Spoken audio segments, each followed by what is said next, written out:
Ms. Sylvia.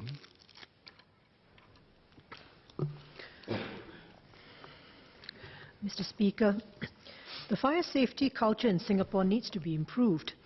There is a common occurrence of HDB bin chute fires and electrical fires caused by overloading and charging e-scooters and batteries.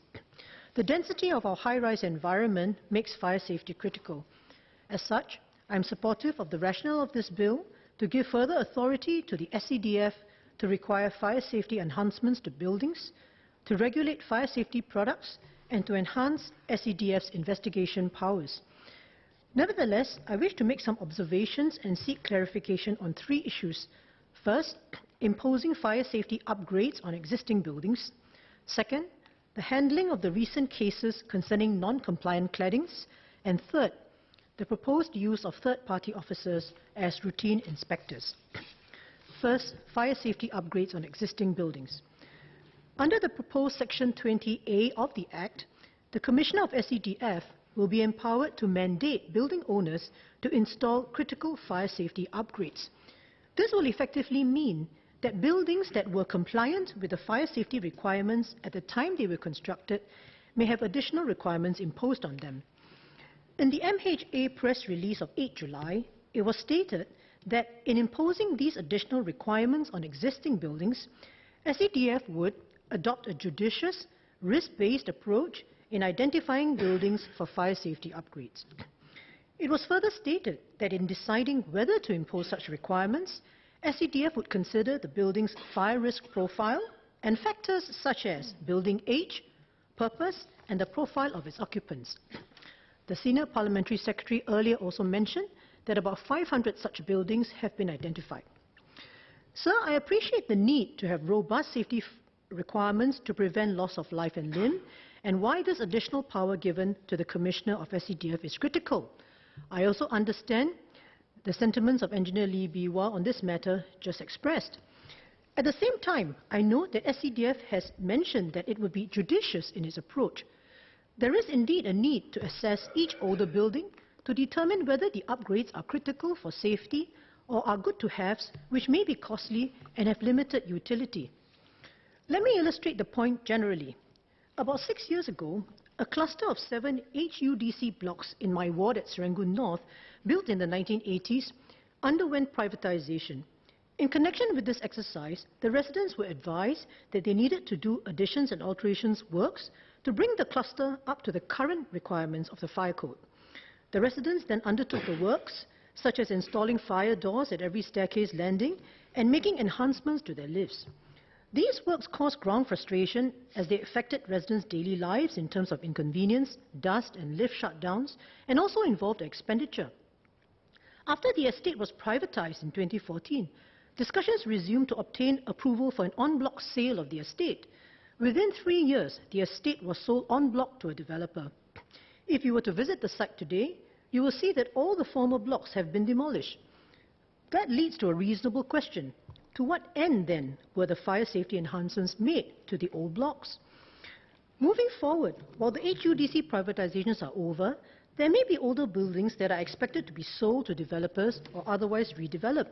Can MHA elaborate further on the judicious risk-based approach that SCDF will undertake in deciding whether certain upgrades are critical?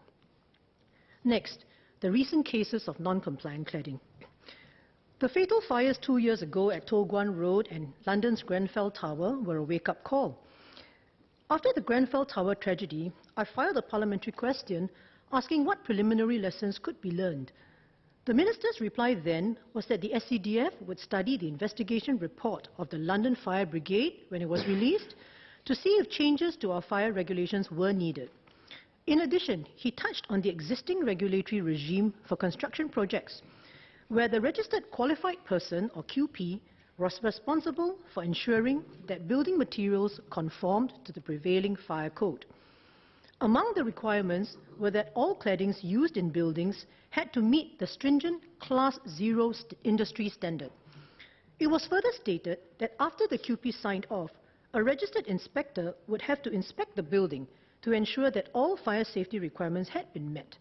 It was only thereafter that SCDF would issue a fire safety certificate allowing the premises to be occupied. It was thus surprising that in the months thereafter, SCDF issued notices to owners of more than 40 buildings that their claddings were non-compliant with the fire code. I assume that many of these buildings would have been issued with fire safety certificates by SCDF, indicating that they were compliant with requirements. Be that as it may, SCDF has since reviewed the regulatory regime and identified points of weakness that led to non-compliant materials being used. These gaps involve the upstream supply chain, from manufacture and storage to testing and supply. There were instances of materials of different gradings being mixed and stored in the same place without proper distinguishing marks. To address this, the bill introduces the new Part 5 on regulated fire safety products to tighten those weaknesses in the supply chain. Regarding SCDF's investigations into the cladding cases, I note that for the Toh Guan incident, the cladding supplier and its marketing manager have been charged in court with several counts of cheating, and the case is pending before the courts. Are SCDF investigations still ongoing into other cases of non-compliant cladding being supplied and used, and whether other offences were disclosed? So whatever happened upstream, the downstream purchasers of these materials may well have been unaware and acted innocently to complete the projects with the non-compliant materials. In cases where the fire safety certificates were issued by SCDF before occupation, these parties would also have relied on the certificates to assume they were compliant. SCDF subsequently cited these buildings for having non-compliant cladding, requiring replacement with compliant materials. Could the Ministry explain what role SCDF then played in assisting or supporting these innocent parties during the rectification works? Finally, third-party officers. I have a query about third-party officers to be appointed. Under the proposed Section 8F, Commissioner SCDF can appoint third-party enforcement officers to do routine fire safety enforcement checks and building inspections.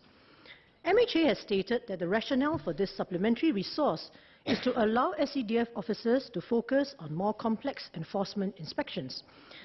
These third-party officers would be deemed public servants under the Penal Code and receive the protections under the Penal Code.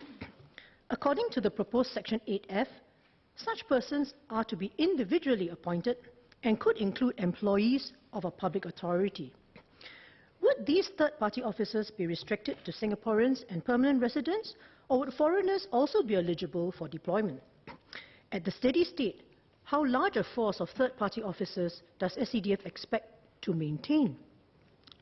Earlier, the Senior Parliamentary Secretary explained how these outsourced inspectors will take over visits to premises.